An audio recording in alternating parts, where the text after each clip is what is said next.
سلام عرض میکنم خدمت دوستان و میخواستم درس سوم برای آهنگ جنون از آقای سامان جلیلی رو بذارم. علتش اینه که یه مقدار ریزکاریاش رو یاد بگیریم و کاری که میتونیم بکنیم اینه که اگه شما برید توی این صفحه نگاه کنید، اینجا رو اگه کلیک کنید این بالا رو پلی بک سپید رو میبینید اینجا، اینو میتونید عوضش کنید. مثلا اینجا الان نرمال هست، ما میزنیم فرض کنیم 50% میکنیم، اینجا میذاریم 50% یا 75% که بتونیم راحت همه حساب ریزکاری های آهنگ رو یاد بگیریم. اینجا الان میذارم رو 50%، اینجا بعد آهنگو که میذارم خیلی یواش میشه و صبر داشته باشین، یه خورده طول میکشه تا آهنگو بزنم، ولی که به نظر من میتونید ریزکاری ها رو بدینید، عوض کردن اکوردها ببینید و که بعدش هم بتونم یه توضیحاتی انشالله بدم. منم میگم خودم دارم در حقیقت یاد گرفتن خودم به شما نشون میدم، اینکه نیست که مثلا یادش گرفتم و میخوام به شما نشون بدم. معمولا تکنیک بنده همین است، میخوام پروسه یاد گرفتن رو به شما نشون بدم تا اینکه بخوام اول خودم یه چیز خوب یاد بگیرم و مثلا به شما نشون بدم. میخوام همینطور که خودم یاد میگیرم به شما نشون بدم، شاید شما بتونید همین کارو بکنید. خدمت شما آهنگو میذاریم اینم جلو، گوشی گذاشتم که بازم مسئله کاپی رایت نباشه و سریع آهنگو میزنیم یا یواش.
خب همه گذاشتی باید زدیم و سرعت 50% زدم دیگه، اون آخرش رو نزدم.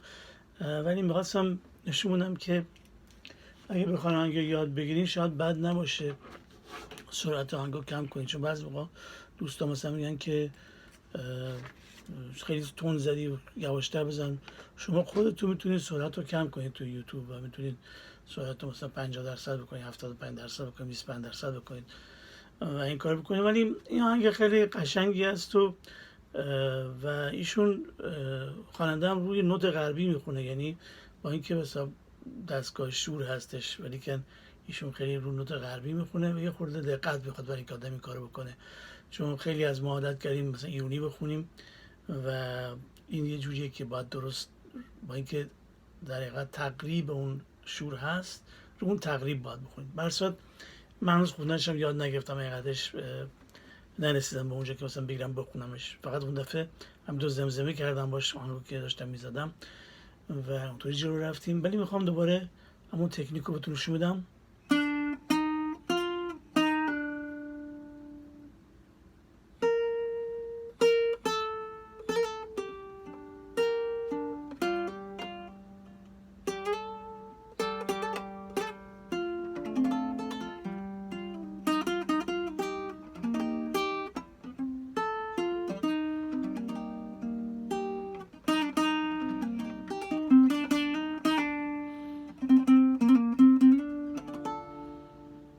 پس اینجا از نوت دی شروع کردیم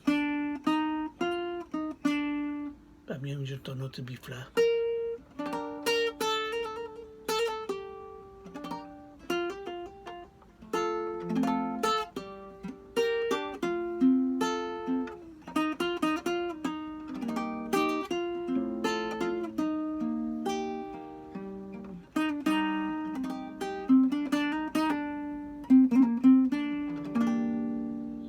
و این تمرین واسه آکورد سازی هم خیلی خوبه، برای اینکه شما میتونید روی ملودی آکورد بسازید. اینطوری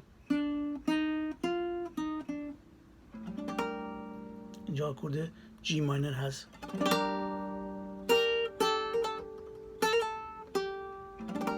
هنوز جی ماینر هستیم. اینجا رفتیم آکورد اف،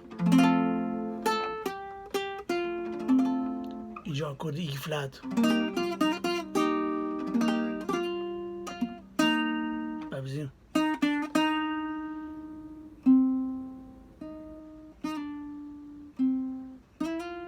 باشیم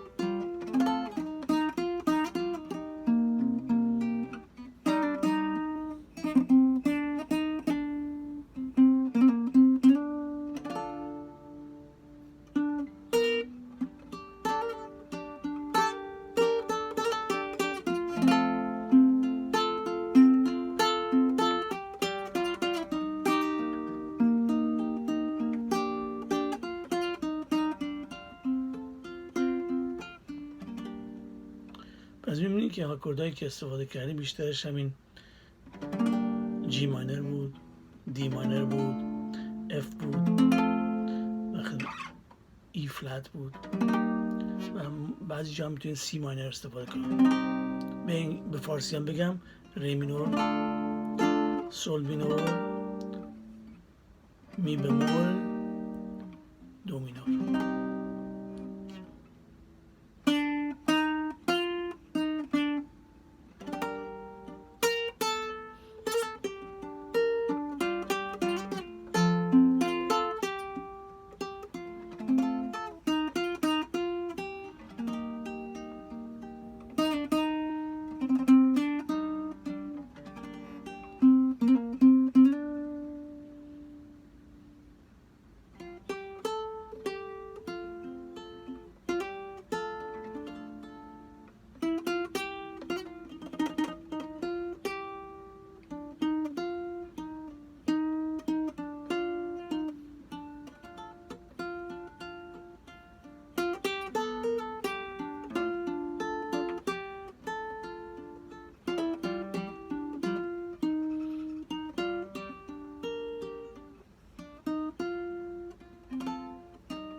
پس این آهنگ رو تمرین کنید و من اول فکر کردم آهنگ خیلی ساده ای است، ولی که اگه بخواید که آکورد با ملودی بزنید و اینا خب یه خورده مشکل تر میشه، ولی تمرین خیلی خوبی است و امیدوارم که دوستان از این درس که هر چیز میشه بذاریم بهره‌ای بتونن بگیرن.